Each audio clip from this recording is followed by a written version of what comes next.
आप लोगों को डिहाइड्रिक प्रोटॉन्स का आप लोगों को एक्सप्लेन कर दिया, और कार्बोक्सिलिक एसिड 10 to 12 ppm पे जाते हैं। ठीक है, अब आप लोग देखो तो सबसे ज्यादा, अब आप लोग देखोगे सबसे ज्यादा कौन से डी शील्ड हैं कार्बोक्सिलिक एसिड के साथ, मतलब एसिडिक प्रोटॉन्स, इनको हम लोग एसिडिक प्रोटॉन्स कहते हैं, ये सबसे ज्यादा डी शील्डेड है।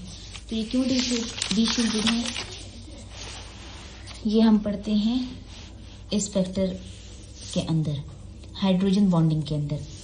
मैंने आप लोगों को, जब मैं आप लोगों को IR स्पेक्ट्रोस्कोपी करवा रही थी तो मैंने आप लोगों को बताया था कि हाइड्रोजन बॉन्डिंग जो है, हाइड्रोजन बॉन्डिंग में मैंने आप लोगों को बताया था कार्बोक्सिलिक जो ग्रुप्स हैं वो मोस्टली डायमर्स बनाते हैं। ठीक है, देखो आप लोग जो डायमर्स बना रहे होते हैं कार्बोक्सिलिक एसिड, ठीक है, ये डायमर्स बना रहे हैं। अब आप लोग चेक करो, ये बेसिकली जो डॉटेड लाइंस हैं ये क्या है, हाइड्रोजन बॉन्डिंग को शो कर रहे हैं। ठीक है, ये आपके पास C डबल बॉन्ड O, ठीक है, OH and R C double bond O OH, ये R C double bond O OH, ये यहाँ पे इसने हाइड्रोजन बॉन्डिंग शो कर दी, यहाँ पे हाइड्रोजन बॉन्डिंग शो करके इसने डायमर बना दिया। अब आप लोग हमेशा इस चीज को याद रखना बेटा कि आपके पास जब भी फ्री OH है तो आपके पास वो प्रोटॉन क्या होगा, शील्डेड होगा।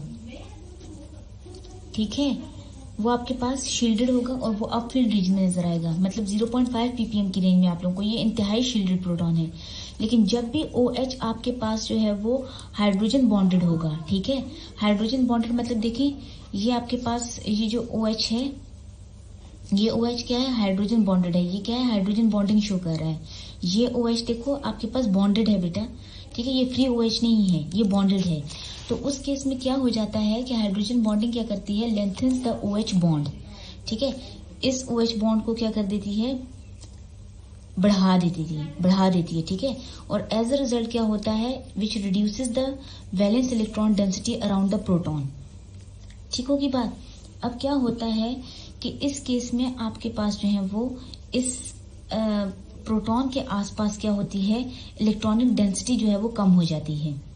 ठीक है, इस हाइड्रोजन या इस प्रोटॉन के आसपास इलेक्ट्रॉनिक डेंसिटी हाइड्रोजन बॉन्डिंग की वजह से कम हो जाती है, क्योंकि हाइड्रोजन बॉन्डिंग क्या करती है, बॉन्ड लेंथ को बढ़ा देती है। बॉन्ड लेंथ को बढ़ाती है तो इलेक्ट्रॉन्स जो है वो उससे दूर चले जाते हैं उस प्रोटॉन से।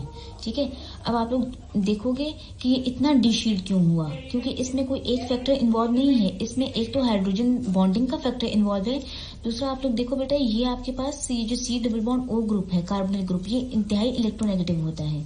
तो यहाँ पे एक तो आप लोग चेक करोगे कि ये वाली भी बॉन्ड लेंथ जो है वो बढ़ गई। ठीक है, ये वाली बॉन्ड लेंथ भी बढ़ गई। ठीक है, यहाँ पे भी इलेक्ट्रॉन्स जो है वो O की तरफ ज्यादा मूव करने लग जाएंगे, और ये यहाँ पर इस प्रोटॉन के आसपास जो इलेक्ट्रॉनिक डेंसिटी कम हो जाएगी। यहाँ पे अगर आप लोग आओ तो ये वाला O भी क्या करेगा कि इलेक्ट्रॉन्स को अपनी तरफ खींचेगा। देखो ये वाला O भी इलेक्ट्रॉन्स को अपनी तरफ खींचेगा, यहाँ पे भी ये वाला इलेक्ट्रॉन अपनी तरफ खींच रहा होगा इलेक्ट्रॉन्स को। ठीक है, तो एज अ रिजल्ट ये वाला प्रोटॉन काफी डी-शील्ड हो जाएगा, क्योंकि दोनों तरफ से एक इंतहाई इलेक्ट्रोनेगेटिव ग्रुप्स इसके साथ जो है वो अटैच हैं।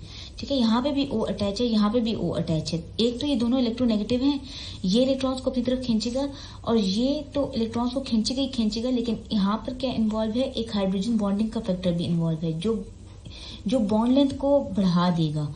जो बॉन्ड लेंथ को बढ़ाएगा तो इलेक्ट्रॉन्स उससे मजीद दूर चले जाएंगे, इस प्रोटॉन से जो इलेक्ट्रॉन्स है वो मजीद दूर चले जाएंगे। तो ये इसलिए इतना डी-शील्ड हो जाएगा, और आपको जो वैल्यू है इसकी केमिकल शिफ्ट की वैल्यू वो 10 to 12 ppm के आसपास मिलेगी। तो आपके पास एसिडिक प्रोटॉन्स जितने भी होंगे वो इतने ही डी-शील्ड होंगे। ठीक होगी बात। तो इसलिए आप लोगों को ये कार्बोक्सिलिक एसिड के जो प्रोटॉन्स होते हैं इतने ज्यादा डाउनफील्ड रीजन में मिल रहे होते हैं कि एक तो इसमें हाइड्रोजन बॉन्डिंग का फैक्टर इन्वॉल्व होता है, हाइड्रोजन बॉन्डिंग के फैक्टर के साथ साथ इसके आसपास इलेक्ट्रोनेगेटिव ग्रुप्स अटैच होते हैं। ठीक है, इसी तरीके से आप लोग जो है वो ये तो इंटर मॉलिक्यूलर हाइड्रोजन बॉन्डिंग थी। ठीक है, इंटर मॉलिक्यूलर हाइड्रोजन बॉन्डिंग आपको 10 to 12 ppm में देगा केमिकल शिफ्ट की वैल्यू।